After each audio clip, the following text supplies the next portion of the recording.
Tamara and Piari has a meeting about Wayne's surprise birthday party. Well, of course, Denisha was there. While Tamara was telling Piari what color she wants the party to be, Piari took it upon herself to tell Tamara, no, I don't think that's a good idea. I think you should use Wayne's favorite color since his favorite color is red. But let's not forget the fact that Piari was throwing shade at Tamara with the little 90s jokes. But Denissa called all of that. Piari needed to pipe down during that entire meeting. And needless to say, Denissa reminded Piari who she is. She said, hold on, so you are his girlfriend, right? Okay, so it technically is whatever you think is a good idea, whatever you want, because you know him best, y'all.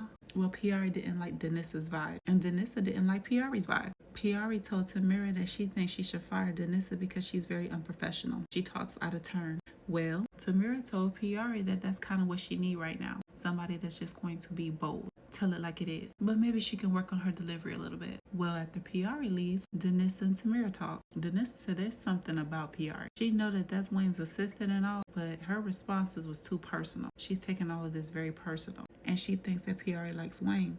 Girl, wait until Tamara find out the full truth. The whole truth. And nothing but the truth. But wasn't Tamara supposed to be planning this party with Wayne's sister? Whatever happened to that? Y'all exchanged phone numbers and everything. That's who you were better off planning the party with, or at least have present. But anyway, I didn't like Denissa. I didn't think it would be a good idea for Denissa to be Tamara's assistant either. However, when everything is said and done and everything comes out, I hope Denissa's at that party, because she might be the main one that's going to have Tamara's back. Then we got Dalen bailing out Noel. She begging and pleading. She asked for a hug. He said, no, you just got locked up. I don't want to touch you. She mad because he took his ring off. He said, you just don't get it. We are done. But they get back to Dalen's house. Her dad is there. Sir, shouldn't you be with Mama Regina, your Nubian queen? But anyway, that man said he only had $5.35 to his name, his life savings. And he finally brought up that Carter had showed up to Dalen's house and he turned her away for this second prom. That just pissed Dalen off even more. Well, Noel starts looking for her purse. Dalen said it ain't there. Then after her daddy leaves, she asked Dalen if she could stay there tonight. He was like, no. I will help you find a hotel, an Airbnb, but you ain't staying here. She called him insensitive. He said, how am I supposed to be sensitive to you after what you just put me through? She can't stay over Keisha's because Keisha's out of town. Girl, did you go see Kelvin?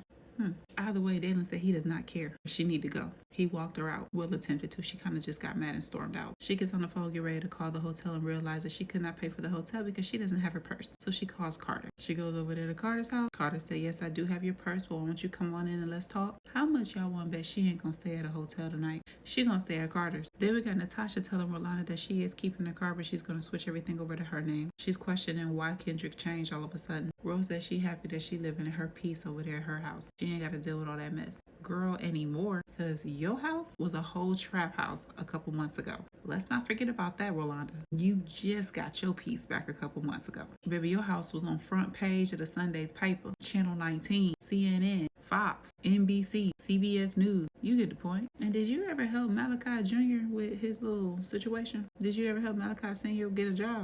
I think I missed that or something. Then we got Bethany getting to the projects and not wanting to get out. They finally eventually got her to get out. Well, heifer, that's why they were telling you not to go. And yes, Bethany is standing out like a sore thumb. They all get inside. Bethany look uncomfortable. Shara checks her and tells her she wants to talk to her outside. Them two go back and forth. Shara asks her, why are you really here? This is not your family. This has nothing to do with you. Destiny is my niece and Duchess is my sister. It has nothing to do with you at all. Then Bethany brought up that her and Larry have a child together and Shara nipped that right in the bud. She said, who? I don't see that you've been pregnant. I mean, you look pregnant, but you ain't never carried a child before. That is my daughter. She tried to claim like she really care about Destiny. She tried to claim like she really care about Dutch.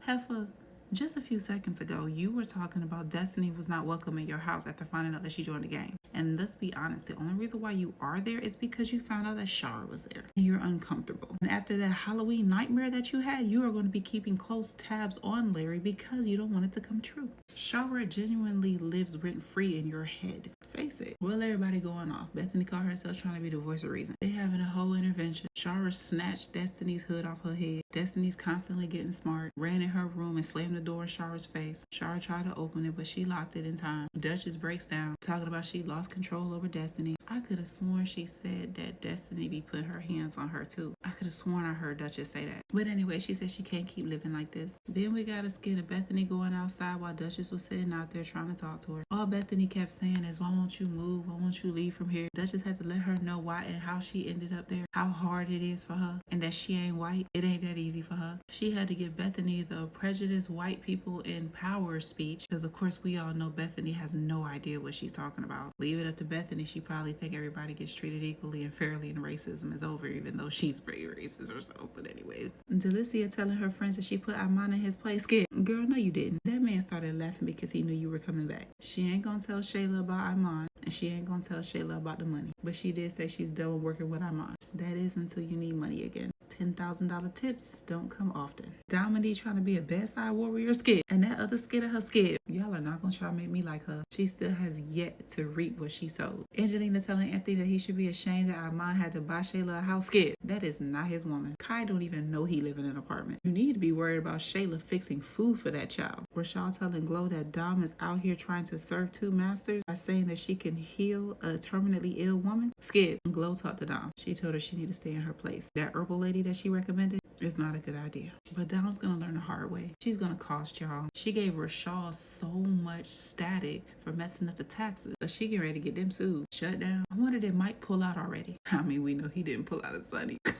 But y'all get what I'm saying. Then we got D introducing Nina to Westside Music Group staff. Skip. Karis is once again in love with another heifer. Karis, let's be real. You fall in love with everybody. I do mean everybody. You fall in love with every pretty face, thin waist, and big booty. Where's Michelle? Y'all can't just put her in the skits, take her out, put her back in, and then take her out. Y'all gotta stop doing that. And Diana pulling D out of the studios just so she can talk about Rico again? Skip. He told Buddha that if Diane mentions Rico one more time not to let her in. The way he bowed her head to say a prayer. The way he demonstrated that water bottle falling. I was through. Girl, get over it. You need to be worrying about Diablo. But since we ain't seen them in a while, I guess she ain't gotta worry about him no more. Last time I checked, you still owe that $2 million. But I guess y'all gonna act like that storyline didn't happen either, huh?